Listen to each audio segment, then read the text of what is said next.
Halo semuanya, jadi di podcast kali ini kita akan membahas tentang arsitektur tradisional Bugis, khususnya rumah Soraja. Nah, di sini saya sudah bersama teman-teman saya yang akan menjelaskan tentang rumah Soraja. Mungkin pertama di sini saya bersama Fikar yang akan menjelaskan tentang rumah Soraja. Sebelumnya perkenalkan dulu siapa namanya? Ya, halo semuanya, perkenalkan nama saya Zulfikar. Saya mahasiswa arsitektur dari Universitas UHO. Oke, jadi kita tahu kalau banyak orang kira itu rumah adat kan dia bentuk atapnya seperti yang saya lihat di sini, dia rumah Bugis ini kayak atapnya saja yang berbeda, dan dia bisa juga katanya nunjukin status sosial dan cara hidup penghuninya. Sebenarnya saya penasaran, kenapa rumah Soraja harus rumah panggung dan kenapa ruangnya dibagi sampai 3 bagian?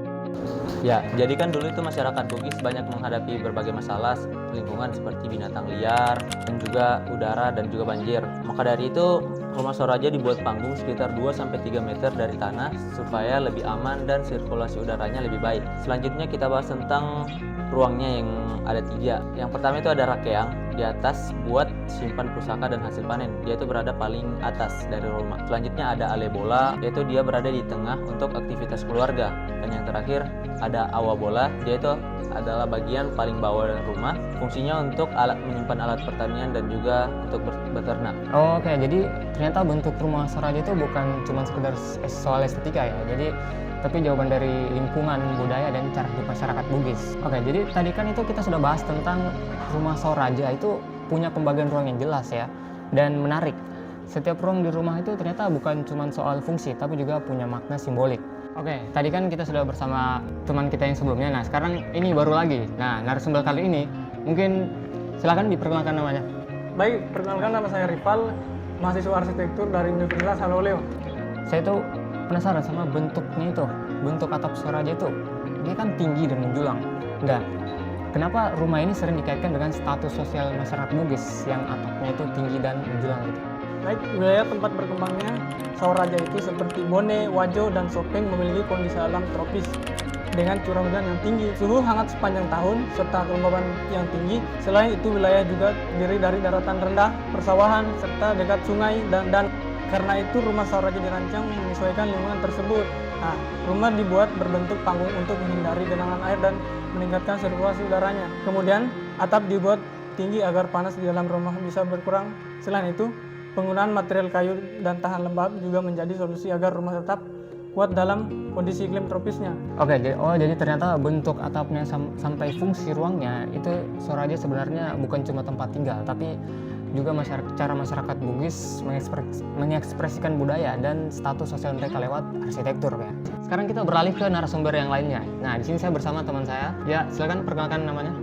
Nah, baik, perkenalkan nama saya Muhammad Fadil Tikur Rahman, mahasiswa arsitektur dari Universitas Haloleo.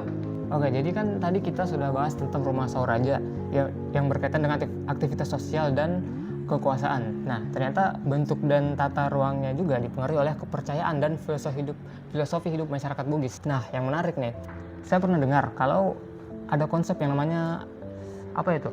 Sulapa Epa. Sebenarnya konsep itu apa gitu, dan bagaimana pengaruhnya terhadap bentuk dan tata ruang rumah Soraja? Konsep Sulapa Epa yaitu filosofi 4 unsur alam yang menggabungkan antara tanah, air, api, dan angin.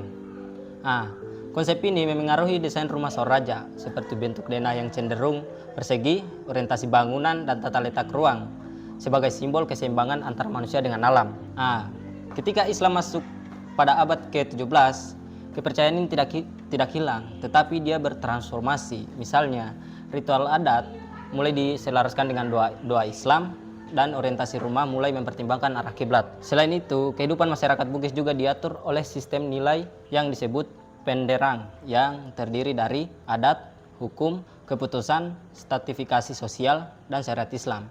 Sistem juga ini mempengaruhi aktivitas yang berada di dalam rumah Soraja itu sendiri. Oke, siap. Jadi bisa dibilang arsitektur Soraja itu bukan cuma dipengaruhi lingkungan dan status sosial, tapi juga filosofi hidup serta sistem kepercayaan masyarakat Bugis. Kita beralih lagi ke narasumber yang lainnya. Nah, di sini saya bersama teman saya. Mungkin silakan diperkenalkan namanya. Baik, perkenalkan nama saya Safar. Saya mahasiswa arsitektur dari Universitas Haloleo. Kalau tadi kan kita bahas lingkungan alam, sekarang kita lihat dari sisi lingkungan sosialnya. Kenapa rumah Soraja itu selalu berada di tengah pemukiman dan jadi pusat orientasi masyarakat? Dalam masyarakat Bugis dulu, terutama pada keluarga bangsawan, dibutuhkan tempat yang bisa menampung kegiatan sosial, politik, adat masyarakat. Nah, karena itu, rumah Soraja tidak hanya menjadi tempat tinggal, tetapi juga menjadi pusat kegiatan. Di rumah ini sering dilakukan rapat masyarakat, upacara pernikahan bangsawan, ritual kematian tingkat tinggi, sampai penyelesaian konflik. Selain itu, dalam sistem kerajaan Bugis seperti Bone, Wajo, dan Sopeng, rumah bangsawan juga menjadi simbolik legitimasi kekuasaan. Hal ini juga berkaitan dengan kepercayaan kosmologi Bugis kuno yang membagi alam menjadi 3 bagian. Yang pertama, Botinglangi sebagai dunia atas atau dunia dewa, Alekawa sebagai dunia tengah tempat manusia hidup, dan yang terakhir, Urilio sebagai dunia bawah. Oke, jadi Soraja ini bukan cuma rumah bangsawan, tapi juga punya pusat sosial, ekonomi, dan simbol kekuasaan masyarakat Bugis.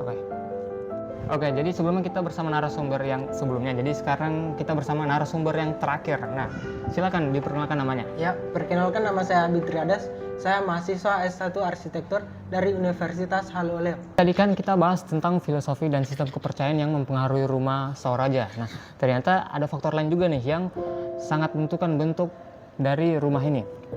Nah, pertanyaanku saya, bagaimana sebenarnya kondisi lingkungan di Sulawesi Selatan yang bisa mempengaruhi bentuk rumah panggung ini, atapnya tinggi sampai sistem ventilasinya pada rumah Soraja?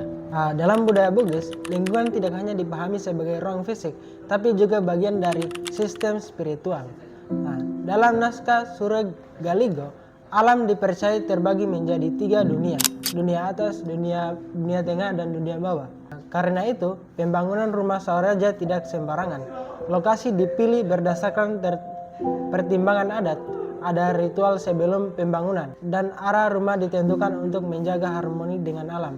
Jadi, lingkungan Soraja bukan cuma soal geografi seperti dataran subur dan iklim tropis, tapi juga berkaitan dengan kekuasaan adat, ekonomi, pertanian, dan sistem kepercayaan masyarakat Bugis. Oke, jadi dari lingkungan alamnya saja sudah terlihat bahwa arsitektur Soraja sebenarnya adalah hasil dari adaptasi masyarakat Bugis terhadap kondisi di alam tempat mereka tinggal ya.